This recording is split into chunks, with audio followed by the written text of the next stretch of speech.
네, 우리 이 시간에는 이제 열왕기야, 열왕기야, 네, 열왕기야 마지막 시간입니다.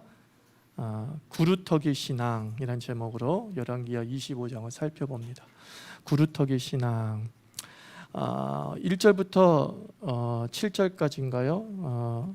7절까지는 예루살렘의 멸망을 기록하고 있어요. 병행성경은 역대하 36장, 또 예레미야 52장 등이 예루살렘 멸망을 기록하고 있습니다. 1절부터 7절 한번 읽어봅시다. 시작. 시드기야 제9년 열째 달 10일에 바빌론의 왕 느부갓네살이 그의 모든 군대를 거느리고 예루살렘을 치러 올라와서 그 성에 대하여 진을 치고 주위에 토성을 쌓음에 그 성이 시드기야 왕 제11년까지 포위되었더라. 그의 넷째 달 9일에 성중에 기근이 심하여 그 땅 백성의 양식이 떨어졌더라. 그 성벽이 파괴됨에 모든 군사가 밤중에 두 성벽 사이 왕의 동산 견문길로 도망하여 갈대인들이 그 성읍을 에워쌌으므로 그가 아라바 길로 가더니 갈대아 군대가 그 왕을 뒤쫓아가서 여리고 평지에서 그를 따라잡음에 왕의 모든 군대가 그를 떠나 흩어진지라. 그들이 왕을 사로잡아 그를 리블라에 있는 바벨론 왕에게로 끌고 가매 그들이 그를 신문하니라. 그들이 시드기야의 아들들을 그의 눈앞에서 죽이고 시드기야의 두 눈을 빼고 놋사슬로 그를 결박하여 바벨론으로 끌고 갔더라. 이제 바벨로니아죠. 역사에 나온 이름으로는 바벨로니아가 이제 예루살렘을 침공하는 내용입니다. 왜 예루살렘을 침공했습니까? 자신이 세운 시드기야가 이제 일종의 배신을 한 것이죠. 그래서 배신을 한 그 남방 유다를 진압하기 위해서 이제 군사를 보내고 이제 예루살렘을 이제 초토화시키는 내용이 적혀져 있는데 한 2년 동안 이렇게 버텼다고 합니다. 예루살렘 성 내에서 2년 동안 뭐 개월수로는 고고학자들이 한 15개월에서 16개월을 버텼을 것이다라고 말하고 있습니다. 그러니까 2년간 이제 버텼다, 15개월 동안 버텼다. 라고 이야기하는데 그래서인지 더 강력하게 진압하고 노력한 것 같아요. 왜냐하면은 얘네들은 지독한 놈들이다, 이렇게까지 버티는 걸 보면은 후환이 있을 수 있다라고 생각해서 그 지역을 완전히 초토화했다, 이렇게 봐도 되는 것이죠. 사실은 이 전쟁은 무력으로는 도저히 승산이 없는 전쟁이란 말이에요. 외교와 협상이 필요했단 말입니다. 그러니까 우리나라 조선시대의 그 병자호란이나 정묘호란, 이걸 보면 알 수 있지 않습니까? 여진족이 이제 강성해져서 후금을 세우죠. 후금을 세우고 우리 명과의 이제 국교 단절을 요구하고 그것에 대해서 거부했을 때에 한번 쳐들어오죠. 그게 정묘호란이었잖아요. 거기서 이제 서로 이제 화친을 맺으면서 형제 관계로 이제 정립이 되지만 여전히 이 여진족이 세운 후금을 오랑캐의 나라로 멸시를 하고 있었죠. 멸시하고 또 이 명과의 이제 외교적 관계를 계속 유지하고 있었단 말이에요. 근데 이제 역사를 보면은 이 후금이 나중에 청이라는 나라로 바꾸죠. 청나라, 중국의 공산당 이전의 국가가 청이었죠. 그래서 청나라로 바꾸고 난 다음에 다시 한번 이제 조선에게 요구를 하죠. 명과 관계를 끊어라. 그리고 우리를 여기 군의 나라로, 그러니까 군신의 나라로 받아들여라. 그러니까 이제 내가 황제의 국가가 되었으니까 너희들은 그 휘하에 있는 왕, 일종의 봉건 영주 같은 그러한 개념으로 이제 섬기려고 하는 거죠. 즉 형제의 관계에서 이제 군신의 관계를 요구하는데 도대체 말도 안 되는 소리야. 저 오랑캐를 어떻게 우리가 군으로 섬겨? 우리의 군은 명밖에 없어라고 하는 이 사대적 사상이 조선 전체를 지배하고 있었던 것이죠. 그래가지고 이제 청나라가 쳐들어온 게 이제 병자 호란이 되는 거죠. 거기서 우리가 영화 남한산성, 그죠? 김은의 소설 남한산성 이런 걸 보면은 이제 주전파와 주화파가 나오잖아요. 그래서 싸워야 된다. 주화파는 어때요? 아니다. 이건 싸워선 승산이 없는 거다. 이미 명은 기울어 가는 태양이고 저건 떠오르는 태양이고 이거 완전히 그냥 중천했던 태양과 같다. 싸우면 싸울수록 우리는 이 땅이 피폐해질 것이다. 주전파와 주화파가 이렇게 나누어지게 되는 거죠. 결국은 이제 인조가 이제 고개를 숙이고 이제 군신의 관계가 비로소 이제 형성이 되는 거죠. 그런 것을 그 과정 전의 모습을 보게 되면 사실은 청나라와 싸우면 안 되는 거였던 거예요. 그죠? 정말로 객관적 전력으로는 이길 수 없는 싸움이란 말이에요. 근데 이 성리학에 빠져 있어서 4대 정신에 빠져 있어서 도대체가 국제 정세를 돌아가는 꼴을 보지 못했다는 거죠. 그러니까 사람이 말이죠, 오기로만 싸운다고 이기는 게 아니잖아요. 그죠? 이 오기와 함께 객관적인 전력들이 뒷받침돼야지만이 더 효과를 발휘하게 되는 거죠. 그래서 이 남방 유다도 우리와 비슷한 모습을 예전 2000년, 3000년 전부터 보여줬다는 거죠. 도대체가 정세를 판단하지 못하고 오직 하나 자존심만 있는 거예요. 그 자존심을 세우기 위한 전략이나 계획 이런 것들은 하나도 없어. 오로지 자존심 하나 딱 가지고서 야, 어떻게 이 하나님의 나라를, 예를 들면 하나님의 나라인 이스라엘을 저런 이방의 나라가 쳐들어오고 지배할 수 있단 말인가? 우리는 도대체 받아들일 수 없어 라고 하는 명분 하나만 가지고서 이제 달려들었죠. 그것이 결국은 예루살렘의 파괴, 예루살렘 파괴로 끝나는 게 아니라 그 예루살렘에 살고 있는 남방 유다에 살고 있는 백성들이 가장 직접적으로 피해를 입게 되었다라는 거죠. 병자호란과 임진왜란도 다 마찬가지잖아요. 사실 누가 고생했어요? 백성들이 다 고생했죠. 백성들이 죽어나가고 백성들이 피폐해지는 그런 삶을 살게 되었던 거죠. 여하튼 남방유다의 마지막의 왕들을 보면 도대체 정세 판단에 아주 미숙한 모습을 보게 되죠. 그 암울한 상황 속에서도 자신의 정권을 어떻게 지킬 것이냐, 권력을 어떻게 지켜낼 것이냐, 여기에만 이 혈안이 되어 있는 그 모습을 보는 거예요. 구한말도 마찬가지죠. 나라는 망해가고 있는데 이 권력을 내가 잡느냐 네가 잡느냐 이 싸움하면서 일본에 붙을 거냐, 청나라에 붙을 거냐, 러시아에 붙을 거냐, 도대체 백성은 진정으로 생각하는 모습이 전혀 없는 모습, 그것이 구한말 나라가 망해가는 마지막 모습이었잖아요. 그죠? 남방유다도 마찬가지. 그러니까 모든 나라가 망해갈 때의 모습은 이와 같은 거예요. 이와 같아요. 그 다음에 성전 붕괴와 예루살렘 파괴가 이제 8절부터 우리 17절까지 기록이 되어져 있어요. 한번 읽어봅시다. 시작. 바벨론 왕 느부갓네살의 19째 해 5월 7일에 바벨론 왕의 신복 시위대장 느부사라단이 예루살렘에 이르러 여호와의 성전과 왕궁을 불사르고 예루살렘의 모든 집을 귀인의 집까지 불살랐으며 시위대장에게 속한 갈대아 온 군대가 예루살렘 주위의 성벽을 헐었으며 성중에 남아있는 백성과 바벨론 왕에게 행복한 자들과 무리 중 남은 자는 시위대장 느부라사 모두 사로잡아 가고 시위대장이 그 땅에 비천한 자를 남겨두어 포도원을 다스리는 자와 농부가 되게 하였더라. 갈대아 사람이 또 여호와의 성전의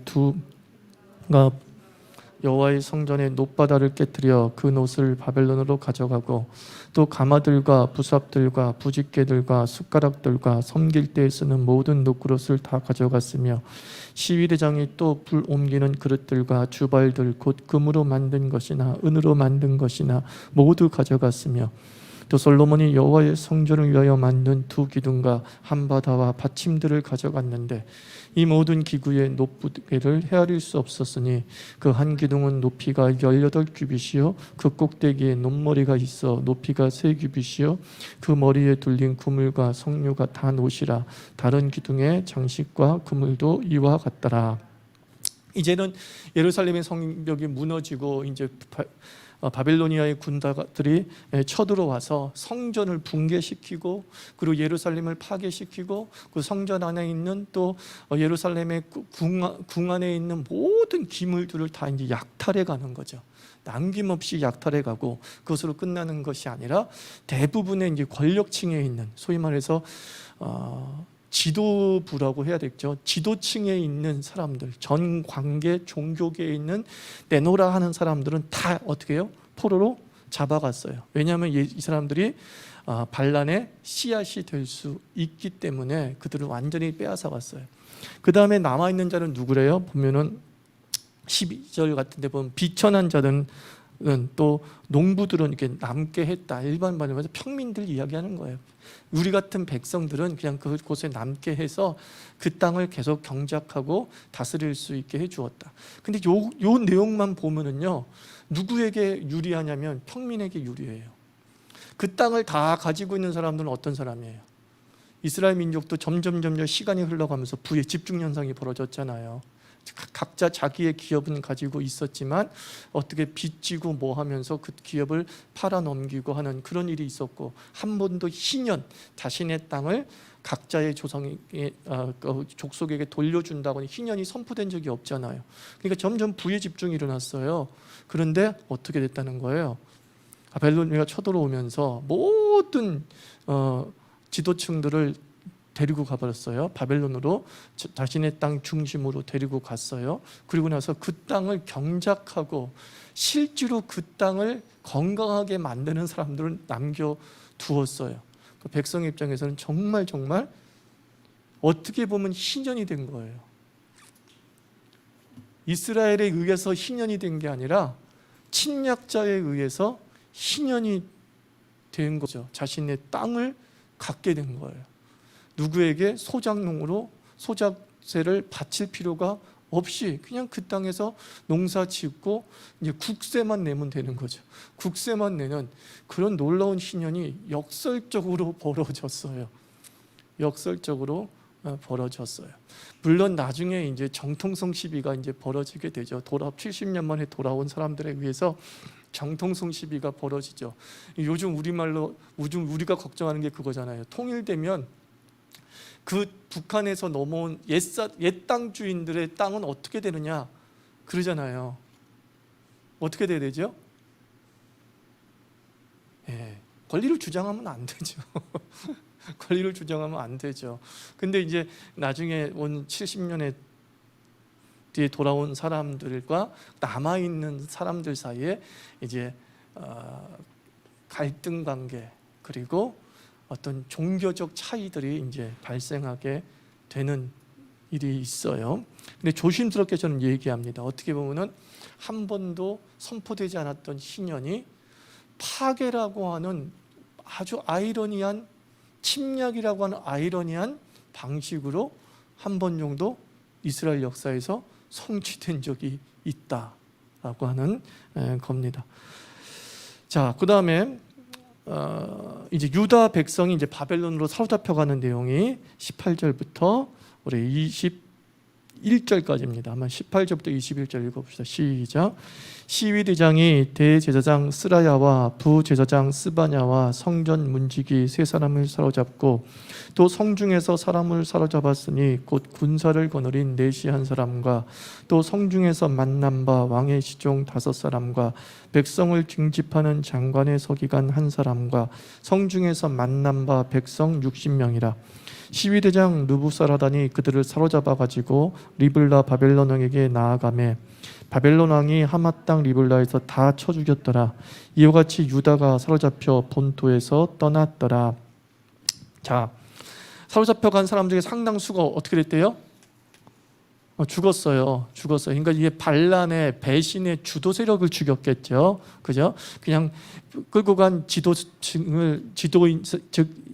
인사를 다 죽인 게 아니라 시드기야의 측근으로서 어떤 반란을 주도하고 그리고 그 당시에 정권에 관여했던 사람들을 이제 다 죽였겠죠. 그래서 이제 시위대장이 대제사장 스라야, 부사제사장 스바냐, 성전 문지기 세 사람, 또 넷이 이렇게 기록되어져 있죠. 그런 걸 봐서 아주 핵심 측근들을 이렇게 다 죽였어요.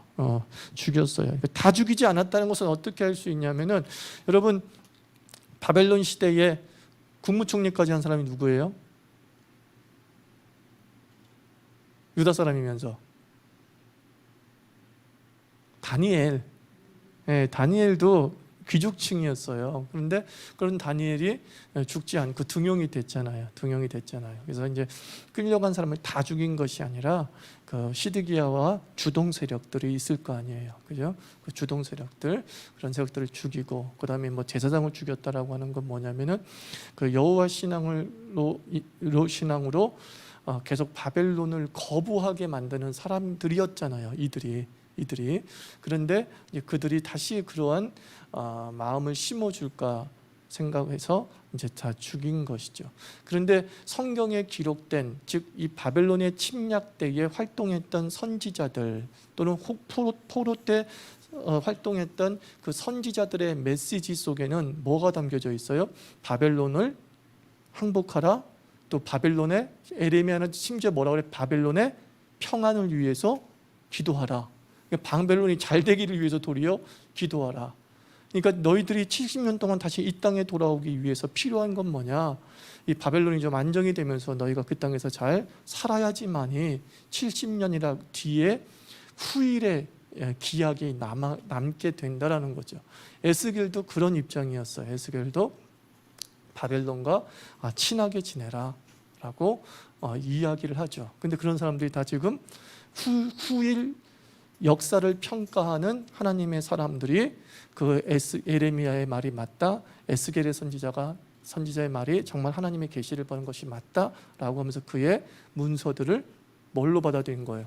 성경으로 받아들이게 된 거죠. 정경으로 받아들인 거예요. 맞다. 그 당시 그들의 메시지가 정말 하나님이 원하시는 메시지였다라는 거죠. 그 당시는 받아들일 수 없었어요. 마치 매국 같은 그런 느낌이 들기도 했기 때문이죠. 그런데 예레미야 선지자나 에스겔 선지자가 바벨론의 신을 섬기라고 한 것이 아니잖아요. 그죠? 바벨론의 침략 또는 바벨론이 이 땅을 다스리려고 하는 것에 대해서 무리하게 뭐 하지 말라? 저항하지 마라. 그거잖아요. 무리하게 저항하다가는 목숨도 잃고 70년 뒤에 하나님께서 회복시키고자 하는 놀라운 계획의 기약이 너의 삶에서는 사라지게 될 것을 도리어 염려한 거죠. 그래서 훗날을 위해서 지금 친바벨론이 되어야 된다라고 에레미야나 에스겔이 얘기했던 거예요. 자, 이제 바벨론이 이제 다 침략하고 약탈해 가면서 떠나면서 이제 꼭두각시 지도자 그달랴를 세우죠. 그죠? 그달리야를 세웁니다. 22절부터 24절 읽어보면 이제 꼭두각시 지도자 그달리야와 그리고 그 그달리야를 못마땅하게 생각했던 또 어떤 저항 세력들이 그달리야를 암살하죠. 한번 읽어볼까요? 22절, 24절 시작. 땅에 머물러 있는 백성은 곧 바벨론 왕 느부갓네살이 남긴 자라. 왕이 사반의 손자 아히감의 아들 그달리야가 관할하게 하였더라. 모든 군대 지휘관과 그를 따르는 자가 바벨론 왕이 그달리야를 지도자로 삼았다 함을 듣고 이에 느다니아의 아들 이스마엘과 가레야의 아들 요하난과 느도바 사람 다누메스의 아들 스라야와 마아가 사람의 아들 아하냐와 그를 따르는 사람이 모두 미스바로 가서 그달리야에게 나아가매 그달리야가 그들과 그를 따르는 군사들에게 맹세하여 이르되 너희는 갈대아인을 섬기기를 두려워하지 말고 이 땅에 살며 바벨론 왕을 섬기라. 그리하면 너희가 평안하리라 하니라. 자, 이 그달리야는 꼭두각시 왕이다라고 말씀을 드렸어요. 그러니까 결국 그들은 친바빌론 정책을 펴게 되죠. 그래서 24절에 그의 정책관이 나와 있습니다. 갈대아인 섬기기를, 여기서 바벨로니아 사람을 이야기하는 거예요. 바벨론 사람을 섬기기를 두려워하지 말라. 그리하면 너희가 평안할 것이다. 이렇게 말하는 거예요. 이게 사실 누구의 말과 똑같다고 그랬어요? 예레미야 말과 똑같죠. 예레미야가 27장 8절 읽어보면 이렇게 얘기합니다. 여호와의 말씀이니라 바벨론 왕 느부갓네살을 섬기지 아니하며 그 목으로 바벨론의 왕의 멍에를 매지 아니하는 백성과 나라는 내가 그들이 멸망하기까지 칼과 기근과 전염병으로 그 민족을 멸하리라.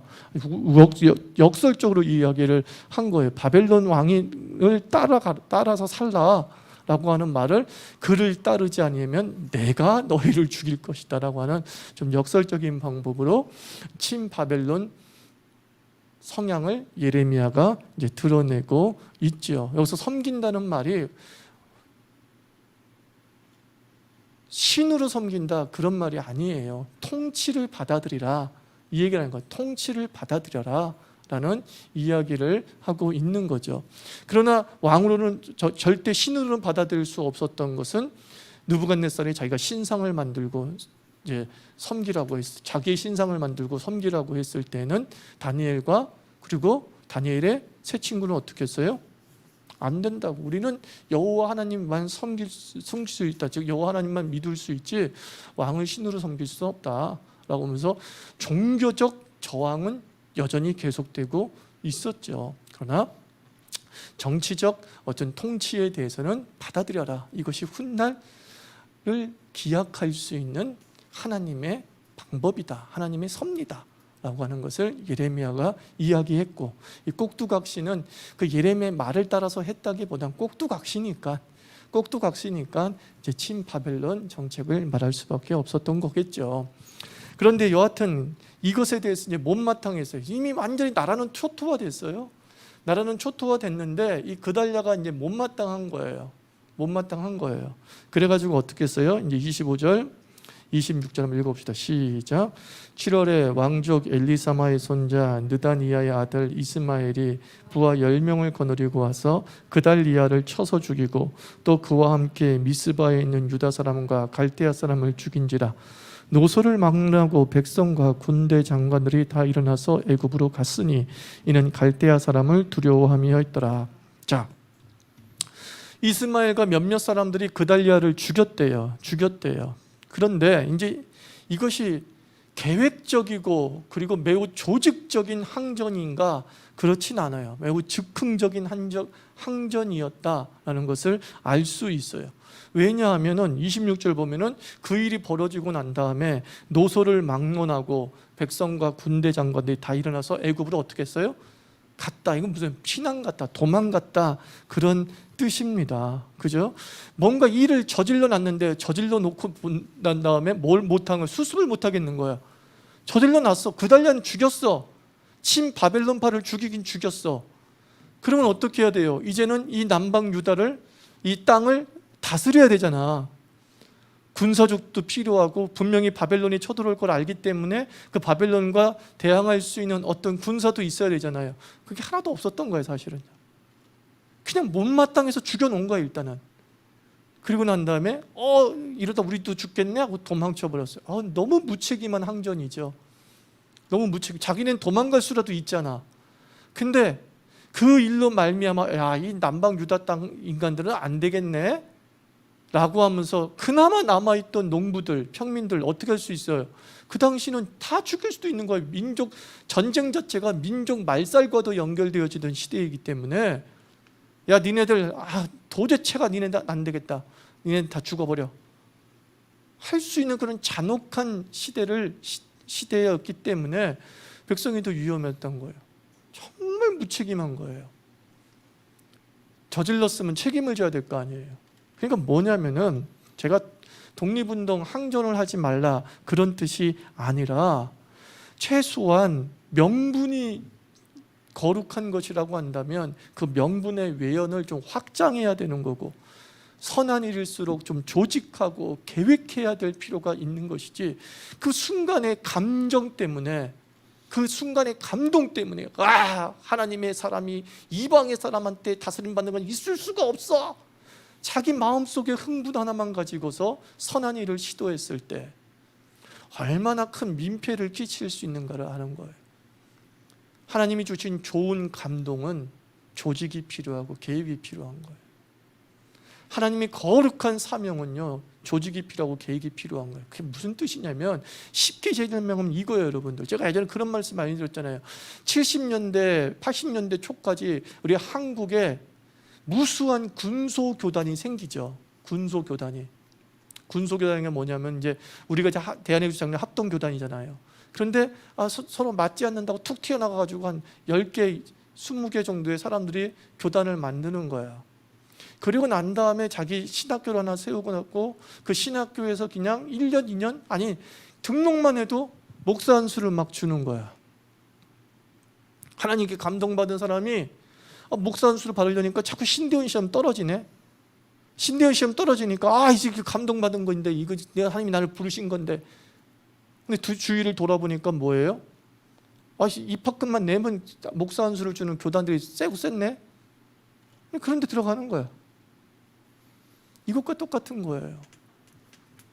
우리 자신들이 하나님께서 우리에게 거룩한 감동을 주셨을 때는 그 감동을 성취하고 이루기 위해서는 충분한 힘의 축적과 계획과 치밀함들이 사실 동반이 되어져야 되는 거죠. 그래야지만이 선한 영향력을 더 미칠 수 있지. 아무렇게나 감동에 의해서 즉흥적으로 활동하게 될 때는 민폐 끼치는 사명자가 돼버리고 마는 거예요. 민폐 끼치고. 자기는 도망가면 끝이잖아. 이 이스마엘도 아람으로 도망갔다라고 역대하에 기록되어 있죠. 지는 도망가면 끝이야. 지금으로 얘기하면 이민은 누가 갈 수 있어요? 형 있는 사람이 이민 가지. 누가 지금 옛날이나 지금이나 해외 가서 살겠다고 마음먹은 사람들, 돈 한 푼도 없는 사람이 가서 살겠다는 마음 먹기는 쉽지 않아요. 지네들은 다 문제가 발생했을 때 피할 길들이 다 있는, 그렇게 기반이 있는 인생이에요. 그 기반이 있는 인생이 너무 무책임하게 남방 유다의 백성, 남아있는 백성을 위험하게 만들었죠. 그러니까 안타까운 거예요. 그래서 여러분들, 하나님이 주신 선한 감동이 있을 때 그 선한 감동의 외연을 확장하는 시간의 기다림, 그리고 좀 계획을 세울 수 있는 치밀함, 이런 것들을 가지고 그 감동을 성취시켜 나가는 모습, 과정이 좀 필요하다는 것을 알 수 있죠. 그 다음에 이제 여호야긴이 석방됩니다. 여호야긴이 누구였죠? 시드기야 전에 왕이었죠. 그래서 바벨론에 대한 반바벨론주의를 외쳤던 왕인데 어떻게 됐어요? 1차 침공 때 잡혀갔죠. 잡혀갔죠. 자, 27절 30절 있습니다. 시작. 유다의 왕 여호야긴이 사로잡혀간 지 37년 곧 바빌론의 왕 에월므로닥이 즉위한 원년 12월 그 달 27일에 유다의 왕 여호야긴을 옥에서 내놓아 그 머리를 들게 하고 그에게 좋게 말하고 그의 지위를 바빌론에 그와 함께 있는 모든 왕의 지위보다 높이고 그 죄수의 의복을 벗게 하고 그의 일평생에 항상 앞에서 양식을 먹게 하였고 그가 쓸 것은 날마다 왕에게서 받는 양이 있어서 종신토록 끊이지 아니하였더라. 자, 지금 이 25장에서는 이제 남방 유다의 완전한 망함을 이야기하고 있는데 세 가지를 이야기하잖아요. 첫째가 뭐예요? 이제 예루살렘이 초토화되어지고, 둘째가 뭐예요? 바벨론으로 유배되어지고, 그리고 셋째가 뭐예요? 성전 기물들과 모든 기물들이 이제 약탈당한 거죠. 근데 결국 보세요. 바벨론으로 유배되어지고 성전의 모든 기물이 약탈되었다. 이 두 가지를 통해서 대부분 남방 유다를 지탱하고 있었던 어떤 신앙의 중심 또는 말씀의 중심이 사실 어디로 갔다는 뜻이에요? 바벨론으로 갔다, 이런 뜻이잖아요. 그죠? 사실은요. 바벨론으로 갔다라는 거예요. 자, 이 말씀은 여호야긴이 후대를 받았다라고 하는 건 무슨 뜻이냐면, 여호야긴이 누구의 후손이에요? 다윗의 후손이에요. 다윗의 후손이 바벨론에서 후대를 받았다. 그리고 그 바벨론에서 후대를 받은 다윗의 후손들이 계속 그 족보를 이어갈 수 있었다, 없었다? 이어갈 수 있었다. 이 바벨론의 시간이 결국은 누구의 족보의 계속성을 보장해 준 거예요? 그렇지, 다윗의 족보, 그리고 곧 오실 예수 그리스도의 족보가 끊이지 않고 있다는 사실을 보여주고 있는 거예요. 예루살렘은 하나님의 도성이라고 생각을 했는데 하나님의 도성이 파괴되었음에도 불구하고 하나님은 여전히 어떻게 한다? 역사하고 있다는 것을 이 열왕기사가, 즉 바벨론의 포로로 끌려가서 이스라엘의 역사를 재편집했던 이 열왕기사가들이 깨달은 거예요. 다 빼앗겼다, 다 초토화됐다. 그러면 하나님의 도성인 예루살렘의 도성이 파괴되었으니 하나님의 약속과 하나님 자신도 완전히 파괴된 것이다 라고 많은 사람들이 생각하고 있었는데, 바벨론 포로를 통해서 신학이 만들어진 거예요. 어떤 신학이 만들어지느냐? 첫째가 우주적 하나님. 하나님은 예루살렘만 계신 것이 아니다. 하나님 예루살렘에 계신 것이 아니다. 하나님은 이 나라와 저 나라를 다 사용하시어서 당신의 선택된 백성을 만들어 가신다. 그래서 바벨론도 다 누구의 도구다? 하나님의 도구다라고 열왕기사가는 기록하고 있잖아요. 하나님의 도구다. 그래서 하나님은 예루살렘에도 계셨지만 바벨론에도 계신다, 안 계신다? 계신다. 이 우주적 신앙을 더 뒷받침해 주면서 하나님이 여기도 계신다라고 하는 것이 두 번째 나타난 신학이 말씀 신학이 나타나기 시작합니다. 이제 성전이 완전히 파괴되어지니까 이제 성전은 무엇 중심이었죠? 제사 중심이었단 말이에요. 제사를 중심으로 했는데 바벨론으로 끌려간 사람들이 성전이 없으니까 제사를 드릴 수 있어요? 없어요? 드릴 수 없어요. 그런데도 불구하고 그들은 성전의 기능과 비슷한 하나의 건물을 만들어요. 당을 만들어요. 시나고구, 신약 성경은 회당으로 번역이 되어져 있죠. 회당을 만들어서 회당에 모입니다. 거기서는 더 이상 제사를 드릴 수 있어요? 없어요? 드릴 수 없어요. 거기서 하는 일이 무엇이느냐? 주의 율법을 읽고 강론하는 일이 벌어지는 거예요. 말씀 신학이 들리는 거예요. 하나님은 말씀하시는 분이다. 하나님은 말씀하시는 분이다. 이 신앙이 차렵게 된 거예요. 유형의 제사가 사라졌음에도 불구하고 여전히 하나님을 섬길 수 있는 이유가 뭐냐? 하나님은 말씀하시는 분이다. 말씀하시는 분이다. 이 유형의 신앙이 생기는 거죠. 그리고 세 번째, 그들을 지키게 했다는 의미 뭐냐면 렘넌트, 남은 자 신학이야. 남은 자 신앙, 남은 자 사상. 이사야 선지자가 이야기하죠. 구루토기, 딱 큰 나무를 딱 잘랐어요. 자르면 밑에 남는 걸 뭐라 그래요? 구루토기라고 하죠. 근데 그 구루토기가 해서 어떻게 나요? 옆에서 싹이 다시 쫙 나면서 나무가, 거대한 나무가 되잖아요. 구루토기 신학이 살았게 되는 거야. 하나님께서 우리를 남은 자가 되게 하셨다.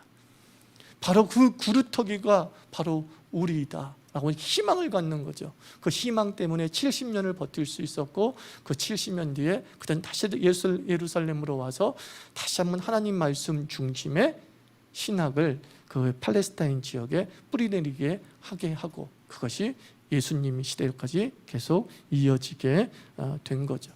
그러니까는 완전한 멸망은 하나님의 뜻이 아니에요. 하나님은 어쩔 수 없이 이들에게 심판하고 징계를 선택을 하셨지만 항상 그 속에 뭘 남겨두는 거예요? 구루터기, 기회를 남겨두시는 거예요. 소망을 남겨두시는 거예요. 그 소망을 붙잡을 때 우리는 다시 일어설 수 있는 거죠. 70년을 버티고 다시 돌아올 수 있었던 이유, 그들에게는 하나님의 말씀에 신학을 믿었어요. 희망을 믿었어요. 70년 뒤에 돌아오리라. 70년 뒤에 돌아오리라. 다니엘이 바벨론의 포로로 잡혀 있을 때 그는 아쉬울 것이 하나도 없었지만은 그가 그토록 이스라엘 민족이 다시 돌아갈 것이라고 확신하게 된 이유가 뭐죠? 그가 예레미야 선지자의 글을 읽다 70년 뒤에 다시 돌아오게 하라는 그 말씀을 듣고 그가 어떻게 해요? 금식 기도하기 시작하잖아요. 소망을 갖기 시작한 거죠. 그 소망을 위해 금식 기도하죠. 하나님께 기도하죠. 주님, 그렇습니다. 여러분 삶 속에서 뜨거운 기도가 언제 자극이 되어지느냐? 하나님이 나에게 소망을 주시면 뜨거운 기도가 자극이 돼요. 여러분 그 소망을 발견하기를 축원합니다. 그 구루터기를 좀 발견하세요. 그리고 그 구루터기에 붙잡고서 부르짖게 될 때에 반드시 하나님은 다시 그 땅을 회복시키시는 삶을 경험하게 하실 거예요. 기도합시다.